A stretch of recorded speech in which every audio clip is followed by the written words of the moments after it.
PAE y Zendesk llevan 10 años de alianza en la organización de seminarios, eh, charlas y foros en temas del desarrollo sostenible. El foco de esta alianza siempre ha sido en vincular a los empresarios, a los gerentes, tanto gerentes en formación como gerentes que ya ejercen la carrera, en estos temas y tratar de hacerlos más conscientes de la importancia que tiene el desarrollo sostenible en la gestión de la empresa ecuatoriana. Eh, lo que veíamos con el avance de estos años es que las personas que asistían a nuestros eventos eran casi las mismas.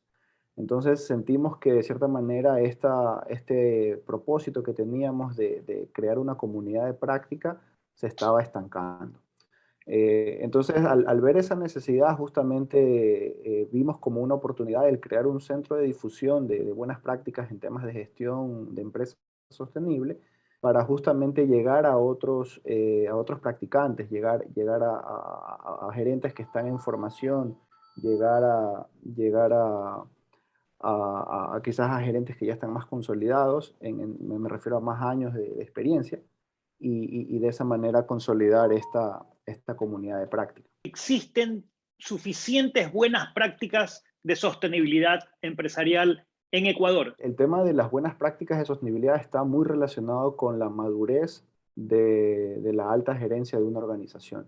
Entonces, en la medida que existan, o sea, hay empresas muy maduras aquí en el Ecuador y por ende sí existen un grupo de empresas referentes en estos temas y que son, digamos, aquellas empresas a las que debemos de darle el doble clic para tratar de examinar qué están haciendo bien, qué pueden hacer mejor y que sirvan de ejemplo hacia quizás empresas que no han logrado aún o empresarios y directores que aún no han logrado esa madurez.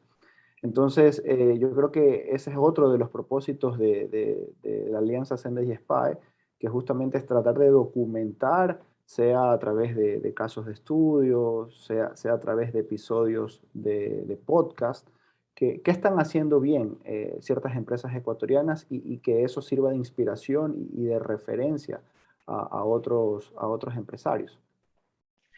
Ecuador tiene una normativa bastante más avanzada en términos de respeto a los derechos de la naturaleza y la necesidad de reportes o la necesidad de informes de impacto ambiental para proyectos con relación a sus vecinos. Y sin embargo, la última data del Instituto Nacional de Estadísticas y Censos respecto a cuántas empresas hacen, por ejemplo, estudios de impacto ambiental de su gestión, la respuesta es la minoría. ¿Qué crees que hace falta para embarcar a más compañías ecuatorianas o compañías extranjeras operando en el Ecuador o incluso emprendedores a sumarse a la sostenibilidad como parte de su ADN empresarial? El empresario cambia cuando se da cuenta que el status quo no le permite alcanzar los resultados deseados o los resultados que espera.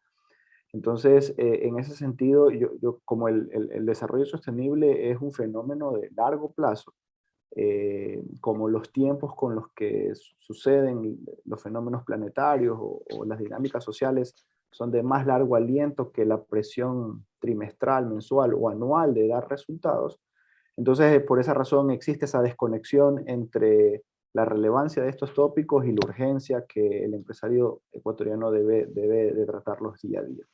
Entonces, yo creo que una de las maneras para acelerar estos temas y que existan más empresas que se involucren en estos tópicos pasa justamente por en la gestión tratar de conectar lo urgente con lo importante y sobre todo con esta visión quizás más holística que supone los objetivos de desarrollo sostenible, tratar de entender cuáles son las dependencias que tiene la operación de una empresa respecto a ecosistemas naturales o respecto a problemáticas sociales. En ese sentido, por ejemplo, para las empresas que son altamente dependientes en minerales o en materias primas, tienen esa orientación o esa mayor sensibilidad a aceptar estos tópicos. Y por eso es que tú te das cuenta que en los rankings, sea a nivel de América Latina o sea a nivel del mundo, las empresas de estas industrias son las que suelen estar en los primeros peldaños, ¿no? Entonces, yo creo que pasa por una primera, digamos que una primera línea de intervención pudiera ser esa. Y de ahí lo segundo es trabajar en agendas a nivel de asociaciones industriales, a nivel de gremios, a nivel de industria, para que justamente de forma colaborativa y conjunta los empresarios de un mismo sector puedan darse cuenta de, de esos riesgos que son sistémicos a la industria y que están asociados al desarrollo sostenible y en ese sentido creo que los gremios pudieran tener un rol más activo para contribuir en esta dirección. ¿Hay que ser más estricto con la ley o hay que esperar que el mercado madure solo? Yo creo que en materias de externalidades, por ejemplo, en materia de contaminación de fuentes de agua, en materias de contaminación del aire, incluso en materia de contaminación a recursos naturales protegidos, creo que la ley debe de ser rigurosa, ¿no? Debe de haber mayor control.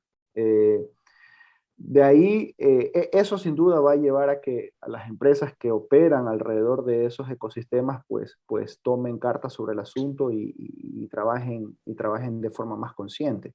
Cuando hablamos de comportamiento de empresas, estamos hablando de comportamiento de personas, ¿no? Las empresas son personas. Y la mejor manera de cambiar el comportamiento de una persona es trabajar directamente en su creencia, qué es lo que piensa, qué es lo que cree respecto a un tema en particular. En ese sentido, la pregunta es la siguiente. ¿Tú crees que el difundir buenas prácticas locales o internacionales, difundir capacitaciones, contenidos académicos, va a hacer que los empresarios o emprendedores se sumen a esta corriente de incorporar la responsabilidad socioambiental en su gestión? Yo algo que suelo decir con frecuencia en mis clases es que se ha documentado tres formas de convencer a las personas, ¿no? O al menos es las tres famosas que dice Aristóteles. Los puedes convencer a través de las emociones, los puedes convencer a través de la razón y los puedes convencer a través del estatus o el prestigio que tenga una persona, la persona que quiere convencer a alguien. La psicología aplicada demuestra que de las tres la razón es la menos efectiva al momento de convencer a algo, sino que existe mayor persuasión cuando utilizas las emociones o cuando utilizas el estatus. Y en ese sentido, si poner la información, como tú decías, información académica o información como tal, de forma de convencer a través de hechos, probablemente sería lo menos efectivo para lograr un convencimiento que genere esos desencadenamientos y que lleven a un cambio en el comportamiento de las personas.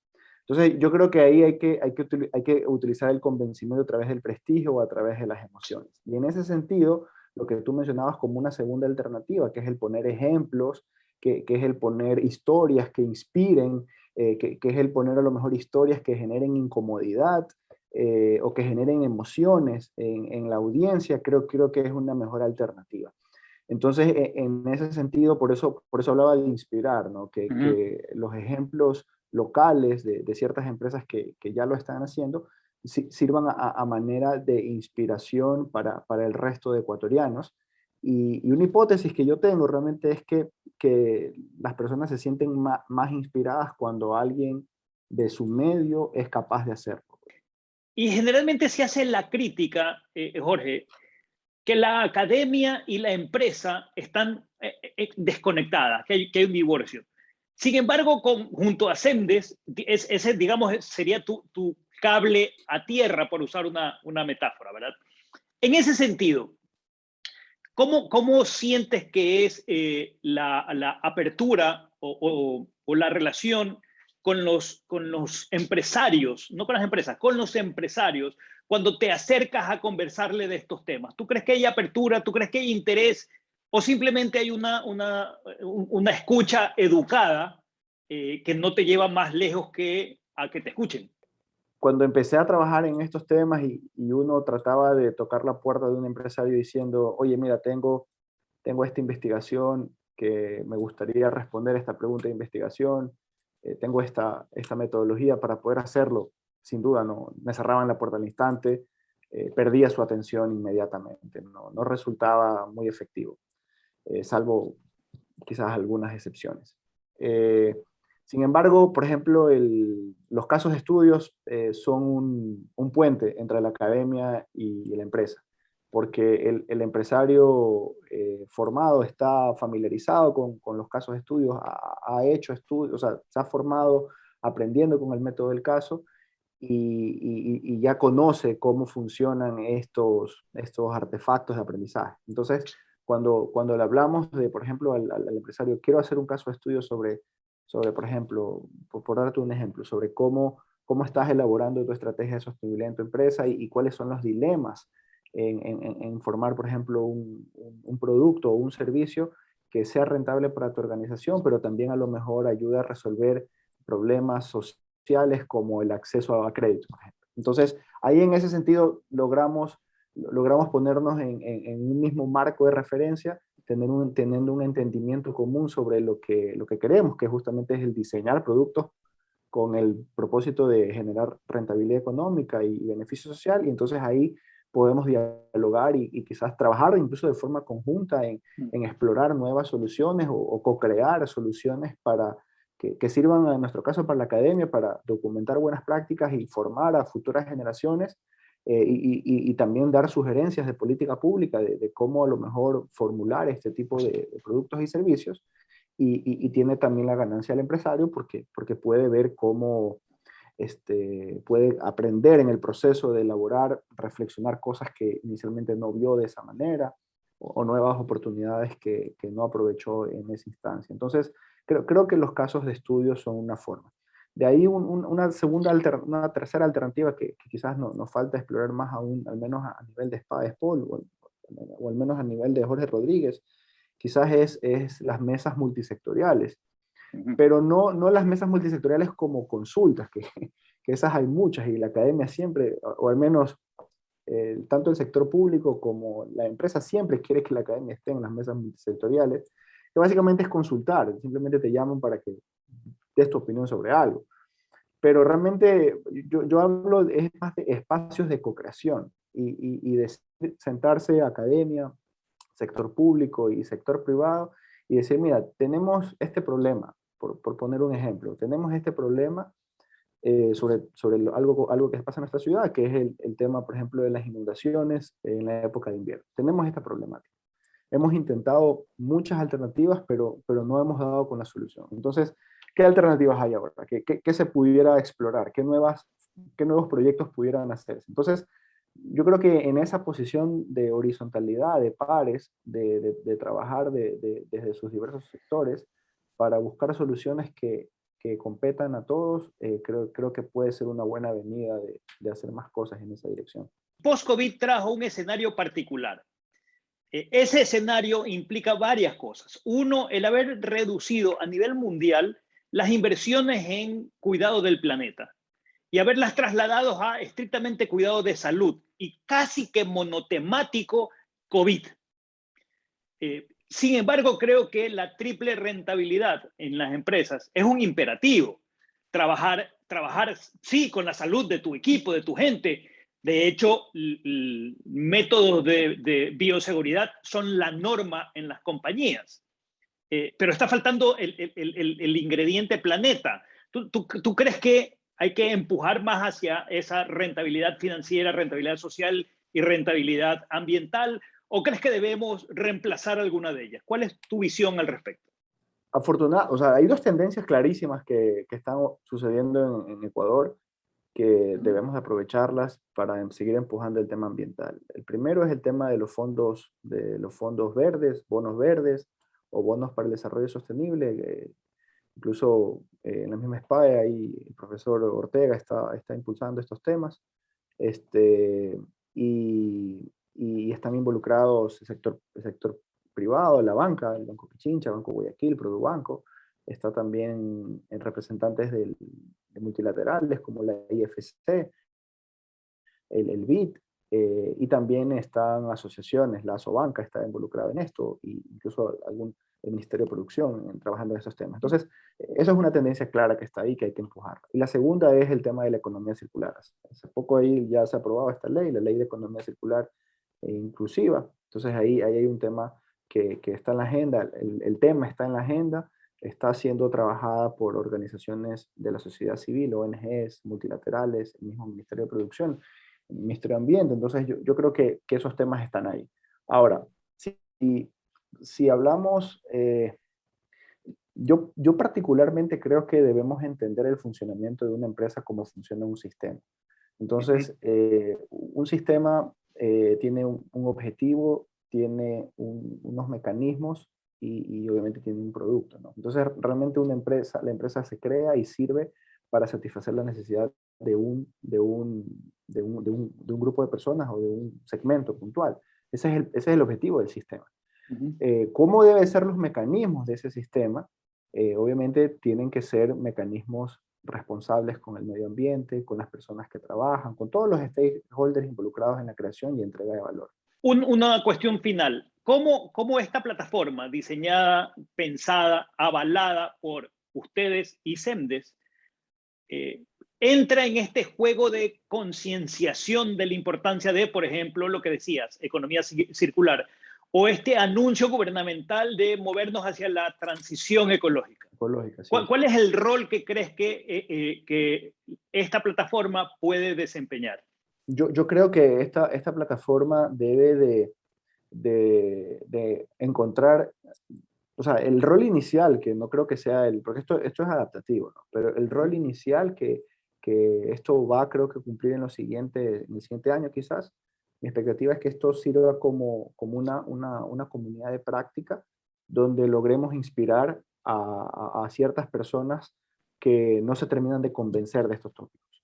Y también de consolidar ideas a aquellos que ya estaban inspirados pero no sabían cómo, ¿sí? Entonces, yo creo que esos dos puntos es lo que debemos lograr en el siguiente año.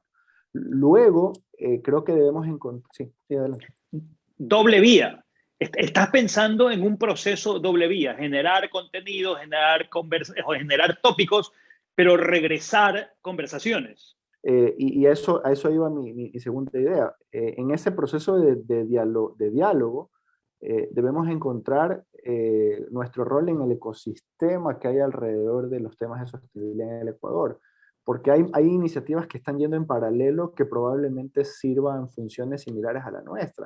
Por ejemplo, y creo que no somos competidores para nada, sino que más bien debemos de encontrar la forma de expandir y consolidar la comunidad de práctica de gestión sostenible. Hola, te invito a visitar el sitio del Centro de Difusión SEMDES SPY, sostenible.org. En este espacio encontrarás contenido y material que te inspirará sobre cómo las empresas pueden contribuir a los ODS y buenas prácticas sobre cómo utilizar estas herramientas para poder servir a tu cliente y ser también una empresa rentable.